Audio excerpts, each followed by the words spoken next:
Saya bisa pastikan tidak ada sekolah swasta yang menumpang. Tapi kita lihat negeri di Kota Bekasi, baik dulu dari tingkat SMP, SMA, SMK ya, itu pasti di awal pendiriannya selalu numpang. Pemerintah Kota Bekasi itu ibarat kata ini punya anak dulu, nikahnya belakangan. Dan yang lebih parah lagi, sampai anaknya sudah lulus sekolah, sudah meluluskan, masih belum punya gedung. SMK Negeri 13 sampai sekarang belum punya gedung. Sementara sudah meluluskan 2 kali. Pejabat pemerintah Kota Bekasi pun itu mensekolahkan anaknya di sekolah swasta yang elit. Yang elit, bukan di negeri ya? Bukan di negeri. Okay. Kan gitu. Artinya apa? Pemerintah pun secara personal mereka mengakui bahwa negeri nggak bisa ini. Tempat yang baik buat pendidikan anaknya, kira-kira kan. gitu. Selama pendidikan itu dijadikan bancakan politik, jadi kita tidak akan bisa bicara bancakan politik ya? Ya. Kita tidak bisa bermimpi untuk meningkatkan kualitas pendidikan. Terima kasih Bang Haka, kau datang bagai pelita, dengan doa-doa hangatkan romansa, luhur budimu kan abadi, terangi jiwa, terangi jiwa, terangi jiwa. Bismillahirrahmanirrahim. Assalamualaikum warahmatullahi wabarakatuh. Alhamdulillah, sahabat Bang Haka yang saya cintai dan saya banggakan, jumpa kembali di podcast Bang Haka. Alhamdulillah sudah hadir di studio Bang Haka tamu kita yang istimewa, yang insya Allah nanti akan banyak memberikan inspirasi kepada kita semua. Siapa dia?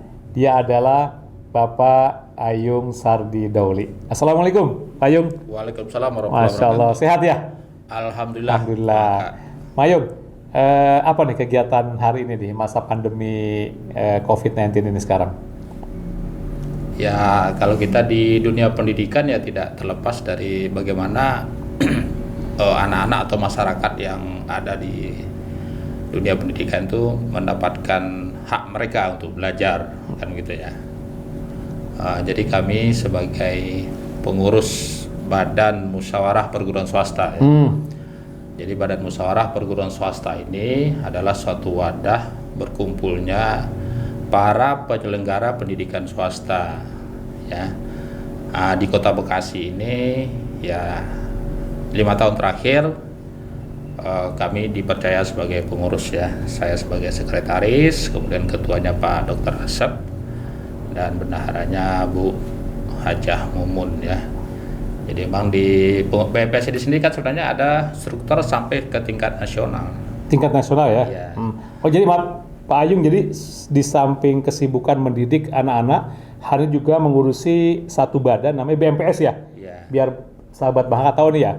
Iya. Tadi BMPS itu adalah Badan Musyawarah Perguruan Swasta. Artinya yang lembaga atau badan yang di dalam terkumpul lembaga-lembaga pendidikan yang dikelola oleh swasta gitu ya. Iya, oleh Nah ini masyarakat. gimana Bang Ayung keberadaan BMPS ini Pak Ayung di Kota Bekasi khususnya? Ya. Kalau di Kota Bekasi ya perjalanan panjang kita ya. Jadi sebenarnya BMPS ini lebih tua dari Kota Bekasi. Lebih tua dari Kota Bekasi? Ya, karena dulu namanya BMPS Bekasi. Nah, jadi sejak otonomi daerah tahun 1997 Kota Bekasi berdiri sendiri, kemudian maka terbentuklah pengurus BMPS yang ada, kita pilih sebagian yang tadinya di kabupaten menjadi pengurus BMPS Kabupaten Bekasi, kemudian yang berada di Kota Bekasi menjadi pengurus BMPS Kota Bekasi gitu. Nah, tapi saya berkecimpung di BMPS itu boleh dikatakan jauh sebelum Kota Bekasi lahir. Wah, luar biasa. Berarti sudah lama sekali ya. Berapa tahun nih berarti dah? Ya. Sudah berapa tahun itu Pak Ayung itu? Ya, sekarang Bekasi ulang tahun ke berapa? Dari 97, sekarang berarti kan 24 ya? Iya, iya. Nah, ulang tahun ke-24. Sebelum itu ya sudah masuk berkecimpung di badan ini ya? Ya, di BMPS. Apa Pak Ayung yang melatar belakangi senang untuk berada di badan ini Pak Ayung ini? Apa kira-kira motivasi yang melatar belakangi? Pertama kan begini Pak, kita tahu bahwa sama ya sebelum Indonesia merdeka, maka pendidikan itu kan diselenggarakan oleh masyarakat. Ya. Begitu juga sebelum Kota Bekasi lahir, masyarakat sudah menyelenggarakan pendidikan di Kota Bekasi. Ya, jadi latar belakang kita adalah bagaimana kita ingin ya membantu pemerintah untuk bagaimana menyelenggarakan pendidikan yang layak bagi masyarakat. Ya, apalagi kita tahu sekarang kan Bekasi itu visinya Bekasi cerdas, Iya. gitu ya. Nah makanya dari pengalaman ini kita bisa seperti yang saya sampaikan tadi, saya di BMPS ini sebelum Kota Bekasi lahir itu sudah di BMPS, jadi tahu persis perkembangan pendidikan di Kota Bekasi, baik negeri maupun apalagi swastanya. Ya. Gitu. Pak Ayung, kan dalam realitasnya ternyata pemerintah juga kan belum bisa melengkapi kebutuhan ya untuk sekolah ya. Arti keberadaan BMPS ini sesungguhnya membantu pemerintah. Ya. Yang seharusnya pendidikan ini adalah kewajiban pemerintah. Seperti itu ya. Nah hari ini bagaimana perhatian pemerintah nih kepada teman-teman di BMPS nih yang dirasakan selama ini? Ya kalau secara umum memang dari awal ya seperti yang saya sampaikan di awal tadi, Ya. Pak Ha, dulu kan pada saat pemerintah belum punya sekolah kan swasta yang menyelenggarakan. Iya. Nah pada saat pemerintah sudah punya sekolah negeri, maka perhatiannya tentu akan lebih besar kepada negeri, kan gitu. Sehingga mungkin dalam penganggaran, kemudian juga dalam perhatian, ibaratkan anak ya mungkin lebih mengutamakan anak kandung gitu. Iya. Yang negeri ini anak kandung gitu ya? Nah, iya kan merasa sebagai anak Iya, kandung, iya. jadi lebih mengutamakan anak kandung dulu kan. Iya. Gitu. Nah, selama ini yang Pak Ayung rasakan sebagai pengurus di BMPS ya, positioning teman-teman pengurus ini apa yang bisa kontribusi berikan kepada pemerintah? Ada nggak dalam bentuk MOU atau kerjasama atau seperti apa hubungannya nih Pak Ayung selama ini nih? Ya memang di beberapa event kita memang sudah melakukan MOU ya. Iya. Tapi kan kembali yang nama MOU itu kan ada pihak satu, pihak kedua. Kalau misalkan walaupun kita sudah ber-MOU, kemudian tidak komitmen kan juga tidak jalan MOU-nya. Atau satu lagi kalau seandainya pimpinannya berganti, kemudian dia tidak mau ber-MOU, itu kan kita juga kan tidak bisa memaksa. Oke. Tapi walaupun bagaimana, ada support atau tidak ada support dari pemerintah, bahwa rekan-rekan atau masyarakat yang menyelenggarakan pendidikan swasta itu tetap berkiprah, kan gitu. Tapi kan kita berharap amanat undang-undang itu kan bagaimana pemerintah juga harus memperhatikan seluruh masyarakat. Jadi kita berharap sebenarnya begini, Pak Aka, kita berharap ke depan itu seharusnya itu pemerintah memberikan perhatian lebih kepada swasta. Perhatian lebih ya? Ya, perhatian lebih. Dan sampai hari ini dirasakan belum maksimal. Belum ya? memberikan Oke. perhatian lebih. Oke. Ya.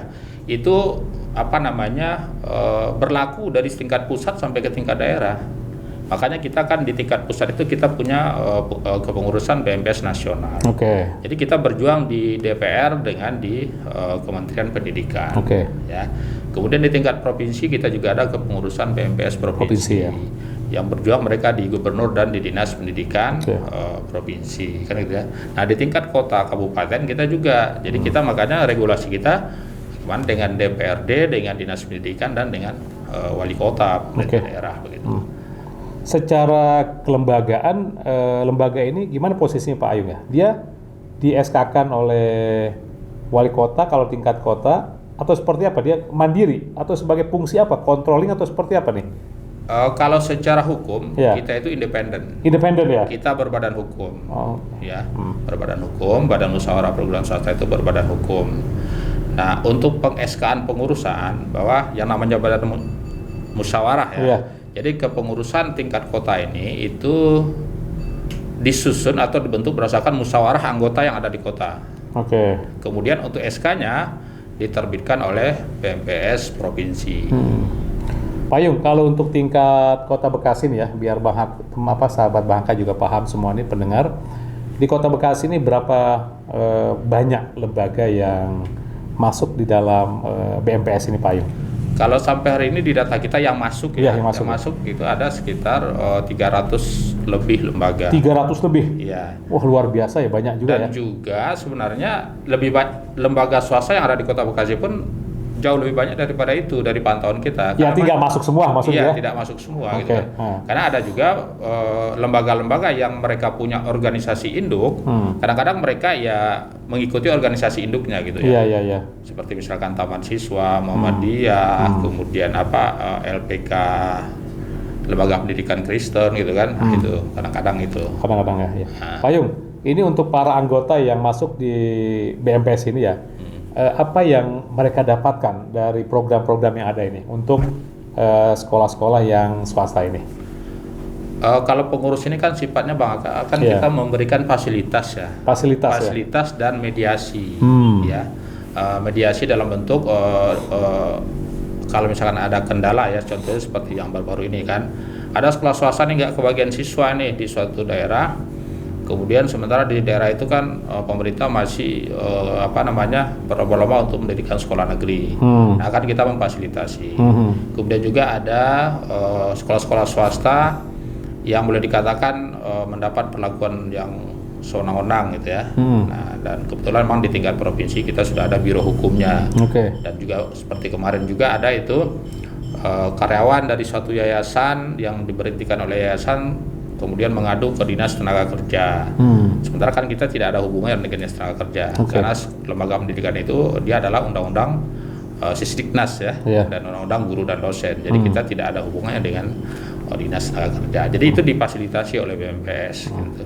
Dan juga kita memberikan masukan ya kepada pemerintah melalui Dinas Pendidikan dan juga ke DPRD Komisi 4 itu bagaimana regulasi pendidikan di Kota Bekasi ini khususnya itu merata.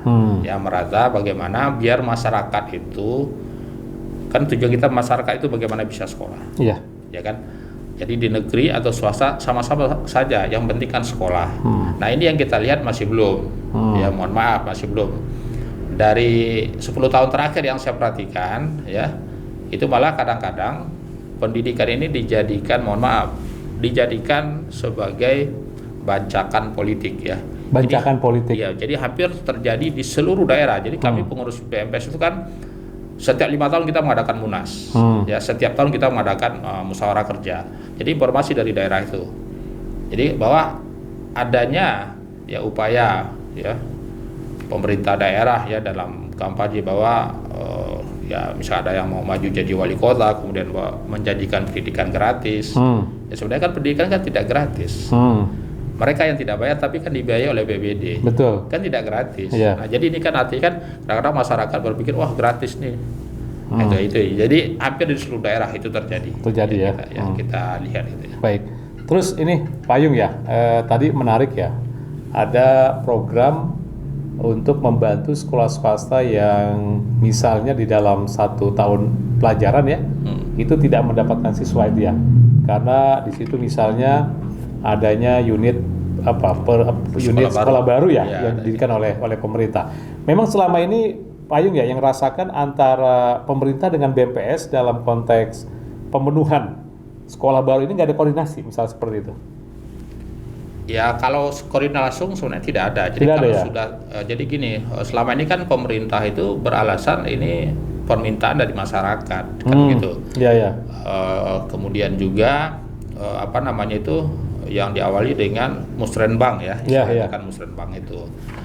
Tapi pemerintah tidak memikirkan ya bagaimana untuk memenuhi keinginan masyarakat. Oke. Ya, seperti satu contoh saya bilang, sampai hari ini di Kota Bekasi perguruan swasta itu tidak ada yang menumpang sekolahnya. Ya, saya bisa pastikan tidak ada sekolah swasta yang menumpang. Tapi kita lihat negeri di Kota Bekasi, baik dulu dari tingkat SMP, SMA, SMK ya, itu pasti di awal pendiriannya selalu numpang. Padahal berdasarkan Pergub nomor 50 mengatakan bahwa baik pemerintah daerah ataupun masyarakat kalau ingin mendirikan lembaga pendidikan harus siapkan dulu sarana prasarananya. Oke. Jadi kita di swasta ini kan diketahui tuh untuk SD itu minimal kita harus punya lahan 1000. Kemudian untuk SMP minimal 2.000. Dulu SMA itu 3.000. SMK minimal punya lahan 5.000. Kemudian juga minimal sudah punya ruang kelas minimum ya. Standar pelayanan minimum SPM harus punya. Setelah itu baru diberikan izin. Tapi kan dalam pelaksanaan selama ini di Kota Bekasi, mohon maaf seperti yang saya sampaikan tadi, saya mengamati terus ya.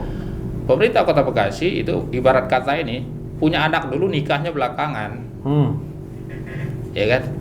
Jadi siswanya sudah ada, gedung sekolahnya belum ada. Dan yang lebih parah lagi, sampai anaknya sudah lulus sekolah, sudah meluluskan, masih belum punya gedung. Untuk SMP, SD? Baik itu SMP, baik itu dulu SMA, SMK yang masih di kewenangan provinsi. Ya, yang kewenangannya masih di kota ya. SMA. Ya, kita catat nih, sampai hari ini pun masih ada hutang kota yang dilimpahkan ke provinsi yang belum diselesaikan. SMK Negeri 13 sampai sekarang belum punya gedung. Sementara sudah meluluskan 2 kali. Ya kan? Nah, jadi itu yang kadang-kadang yang membuat teman-teman di pengurus BMPS, apalagi kami itu miris ya. Kenapa kok swasta diperlakukan begini sementara pemerintah berbuat semaunya. Jadi gimana Pak Yung nih, memandang berarti ada satu komitmen yang lemah ya dari pemerintah terkait dengan pengelolaan pendidikan, khususnya dalam konteks pendirian sekolah baru ya. Iya kan? Harusnya kan pemerintah ikut membantu sekolah swasta ya. Kalau perlu masyarakat diarahkan ke sana karena memang negeri selama ini belum bisa mencukupi semuanya. Tapi nyatanya mereka memaksakan walaupun belum punya gedung. Itu banyak datanya Pak Yung? Banyak, kita punya datanya. Wah, sahabat Bahaka.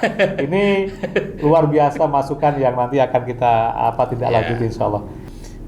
Terkait dengan kebijakan yang diambil oleh pemerintah, harusnya kan pemerintah berperilaku adil keberadaan sekolah swasta ini, karena walaupun bagaimana dengan adanya sekolah swasta, warga akhirnya bisa berkesempatan untuk belajar selama negeri pemerintah belum bisa menyiapkannya.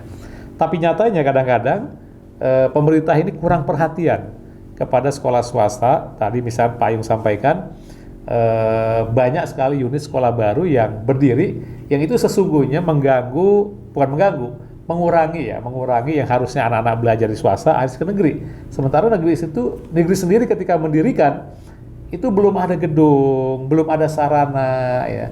Ini gimana Pak Yung melihat ini terkait dengan komitmen pemerintah ini? Jadi begini Bang Aka. Saya lihat memang seperti yang saya sampaikan tadi, selama pendidikan itu dijadikan bancakan politik, jadi kita tidak akan bisa bicara bancakan politik ya. Kita tidak bisa bermimpi untuk meningkatkan kualitas pendidikan. Ya kan? Bahwa dalam meningkatkan kualitas pendidikan ini kan kita harus menghitung rasio ya, rasio anak yang akan sekolah, kemudian rasio sekolah yang tersedia. Ya. Namun selama ini pemerintah hanya menghitung sekolah yang tersedia itu di negeri. Kan gitu. Jadi keberadaan swasta itu nggak pernah dihitung gitu. Padahal di satu sisi pemerintah istilahnya berupaya untuk mencari bantuan RKB ya ke pemerintah pusat atau ke pemerintah provinsi. Di sisi lain swasta menderita RKS, ruang kelas kosong, RKK ya. Jadi pemerintah berupaya untuk RKB sementara swasta punya ruang RKK ya. Nah, seharusnya kan begini. Pada saat pemerintah itu misalkan ada tuntutan dari masyarakat, kemudian apa salahnya ya? Jadi bantuan itu diberikan ke swasta. Karena kalau misalkan bantuan diberikan ke swasta, pemerintah itu dalam mengeluarkan anggaran pendidikan akan lebih sedikit. Karena kalau dengan USB itu kan harus pembebasan lahan. Betul. Kemudian harus membangun gedung. Kemudian harus mengadakan guru. Ya kan? Kita tahu banyak sekolah-sekolah USB ini yang gurunya masih di sekolah induk. Ya kan? Banyak. Jadi artinya itu kan butuh anggaran. Apa salahnya sekolah swasta yang ada terdekat di situ, kemudian masukkan siswa ke situ. Kemudian kalau kita bicara nih, kita siswa nggak mampu, ya pemerintah kasih bantuan yang lebih dong kepada sekolah swasta. Terus selama ini masih dikotomi. Contohnya bos daerah, ya. Itu antara sekolah negeri dengan swasta itu jomplang sekali. Betul. Ya kan? anggarannya. Kalau untuk pemerintah pusat oke lah, sudah sama sekarang. Walaupun dulu kan berbeda, tapi karena perjuangan dari teman-teman BMPS di pusat, itu pemerintah pusat sudah menyamakan. Jadi kan sekolah negeri swasta itu kan bosnya kan dapatnya sama. Iya. Ya. Tapi kalau untuk pemerintah provinsi atau pemerintah kota itu masih beda. Betul. Ya kan membedakan, gitu kan. Nah, makanya ya sebenarnya kan harapan kita itu ya, harapan kita bagaimana biar pendidikan ini dikelola oleh orang-orang yang benar mengerti pendidikan. Itu yang pertama. Kemudian yang kedua, pemerintah harus punya apa yang disebut dengan peta pendidikan ya. Selama ini kan kita lihat di Kota Bekasi, jujur saya amati ya, selama Kota Bekasi berdiri, saya berada di Kota Bekasi, itu Dinas Pendidikan tidak punya master plan pendidikan itu mau dibawa kemana. Sejak Kota Bekasi berdiri? Sejak Kota Bekasi berdiri, ya kan? Enggak. Jadi artinya kita tanya kepala dinas itu harusnya kan fit and proper test, kepala dinas itu harus tanya apa ini, program dia untuk memajukan pendidikan Kota Bekasi.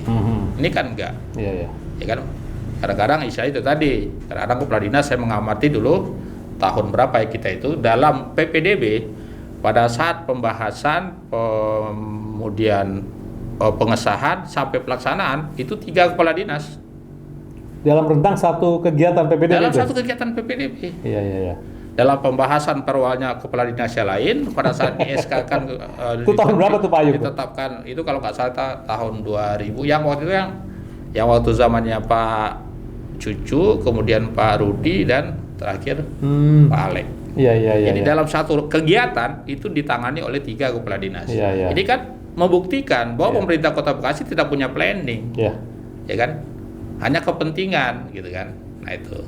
Tetapi sebagai warga tetap kita harus punya daya kritis ya terkait dengan kebijakan yang ada. Ini Pak Ayub menarik ya. Saya tadi menarik ini terkait dengan kepala swasta yang hari ini masih menjadi seolah-olah anak tiri gitu ya, yang kurang perhatian.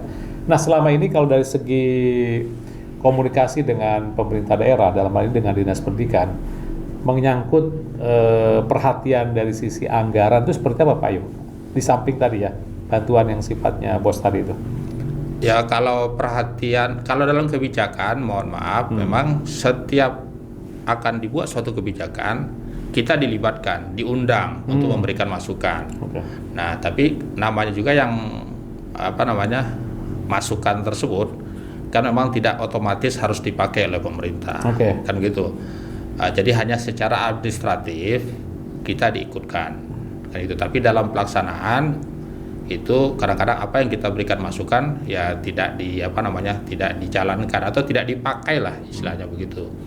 Ya karena memang BMPS juga kan karena kita ini tidak punya tidak punya bargaining ya. Iya. Jadi kalau misalkan pemerintah melakukan ini kemudian nggak dilaksanakan, ya paling BMPS jatuh-jatuhnya ya demo kan begitu. Iya. Nggak ada konsekuensi hukum ya. Nah, tidak ada konsekuensi hukum, tetapi kembali dengan demikian maka dunia pendidikan kita tidak akan maju.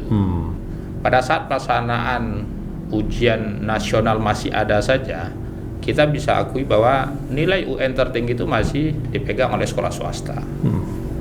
Ya kan?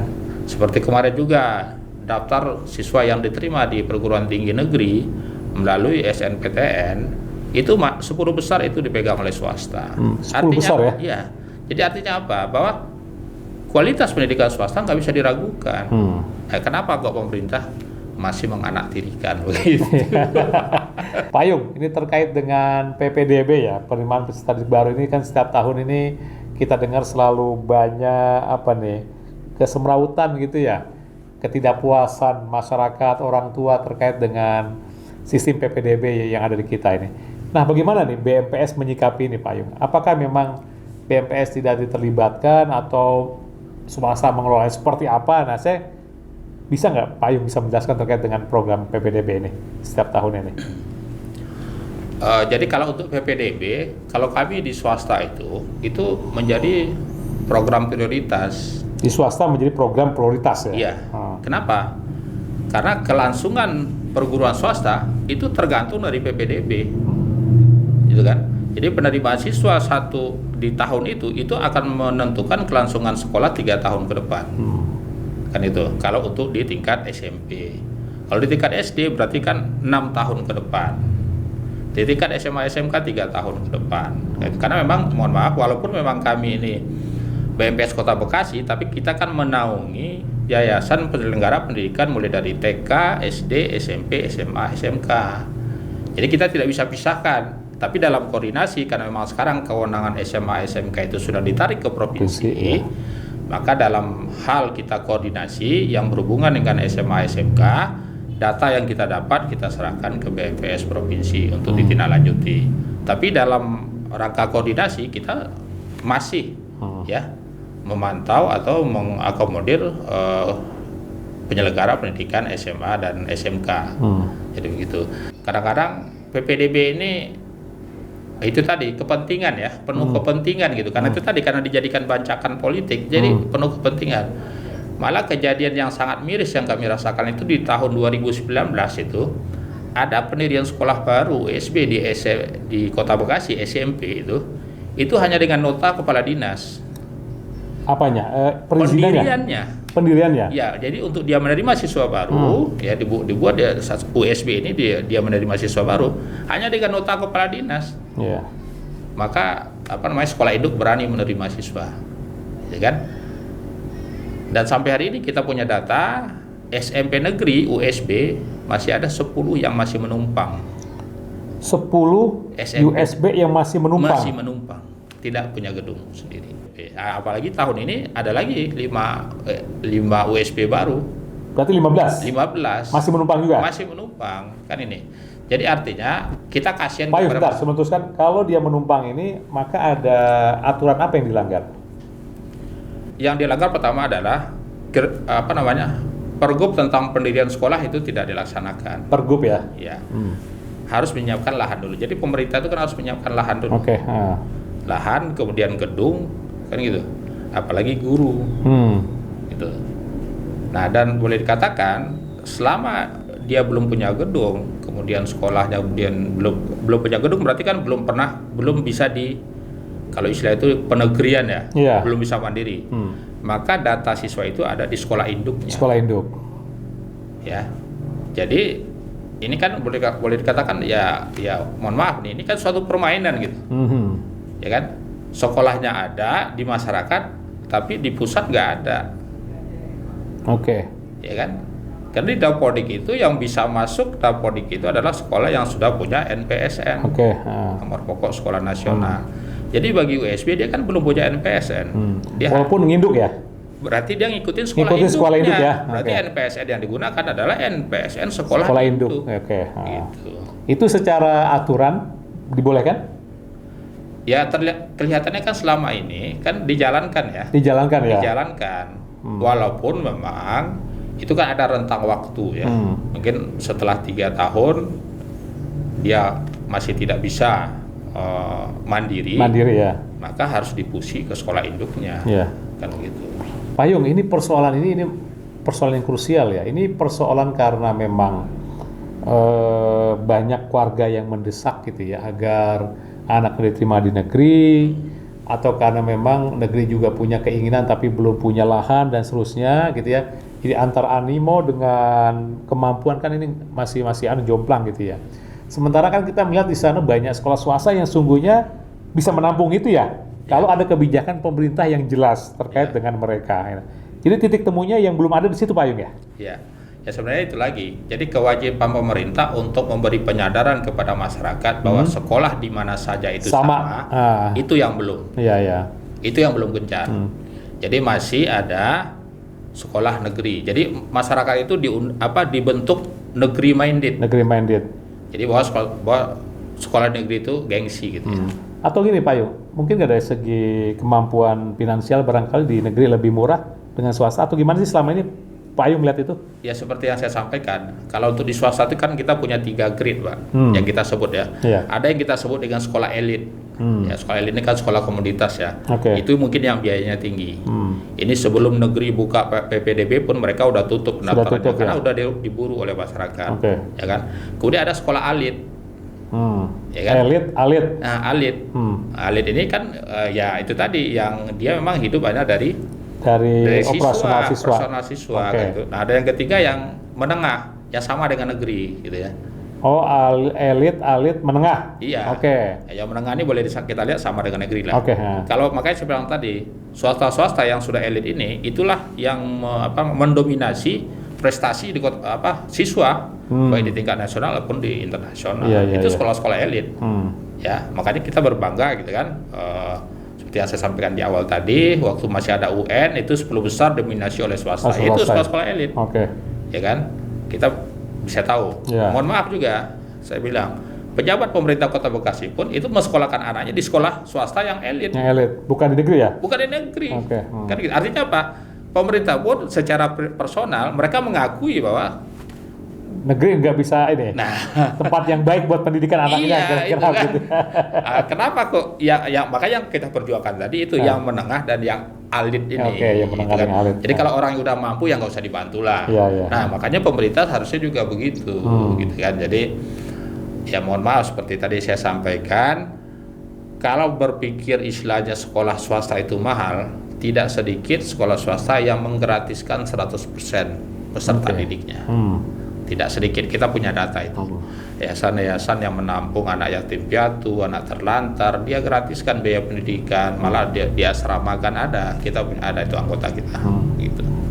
Pak Yung, tadi menarik sekali ya. Ini terkait dengan kebijakan yang diambil oleh pemerintah. Harusnya kan pemerintah berperilaku adil Ya. keberadaan sekolah swasta ini. Karena walaupun bagaimana dengan adanya sekolah swasta, warga akhirnya bisa berkesempatan untuk belajar selama negeri pemerintah belum bisa menyiapkannya. Tapi nyatanya kadang-kadang pemerintah ini kurang perhatian kepada sekolah swasta. Tadi misalnya Pak Yung sampaikan banyak sekali unit sekolah baru yang berdiri yang itu sesungguhnya mengurangi yang harusnya anak-anak belajar di swasta harus ke negeri. Sementara negeri sendiri ketika mendirikan itu belum ada gedung, belum ada sarana ya. Ini gimana Pak Yung melihat ini terkait dengan komitmen pemerintah ini? Jadi begini Bang Aka, Ya. Saya lihat memang seperti yang saya sampaikan tadi, selama pendidikan itu dijadikan bancakan politik, jadi kita tidak akan bisa bicara Bancakan politik ya? Ya, kita tidak bisa bermimpi untuk meningkatkan kualitas pendidikan. Oke. Ya kan? Bahwa dalam meningkatkan kualitas pendidikan ini kan kita harus menghitung rasio ya, rasio anak yang akan sekolah, kemudian rasio sekolah yang tersedia. Yang tersedia ya. Nah, namun selama ini pemerintah hanya menghitung sekolah yang tersedia itu di negeri. Oke. Kan gitu. Jadi keberadaan swasta itu nggak pernah dihitung gitu. Padahal di satu sisi pemerintah istilahnya berupaya untuk mencari bantuan RKB ya ke pemerintah pusat atau ke pemerintah provinsi. Di sisi lain swasta menderita RKS, ruang kelas kosong, RKK ya. Jadi pemerintah berupaya untuk RKB sementara swasta punya Ruang RKK. kelas RKK ya. Nah. Apa harapan-harapan dari Pak Ayung secara pribadi maupun kelembagaan BMPS ya untuk pemerintah khususnya yang nanti bisa kita sampaikan, karena dari penjelasan yang Pak Yung sampaikan tadi ternyata banyak titik-titik yang seharusnya ini bisa dikomunikasikan dengan baik sehingga kita harapkan sekolah swasta ke depan akan lebih maju lagi, seimbang dengan keberadaan sekolah negeri, kemudian antara swasta dengan negeri tidak menjadi rivalitas tapi justru saling sinergi, saling menguatkan karena sama-sama mendidik anak bangsa ini. Kira-kira apa Pak Ayung harapan-harapan ke depan yang disampaikan oleh pemerintah daerah? Harapan kita yang pertama itulah pemerintah itu open ya, terbuka terhadap masukan. Oke. Jadi jangan artinya pada saat kita memberikan masukan itu dianggap kritik, gitu kan.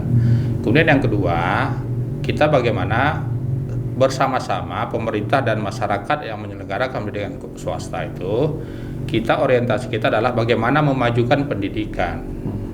Ya, memajukan pendidikan. Bagaimana kita meningkatkan kualitas anak bangsa, anak-anak kita, gitu ya. Jadi tidak lagi kita hanya berpikir bagaimana pendidikan itu berjalan kemudian anggarannya habis terpakai gitu kan. Enggak, karena pemerintah pusat sini kan sudah mengamanatkan 20% anggaran negara kan untuk pendidikan.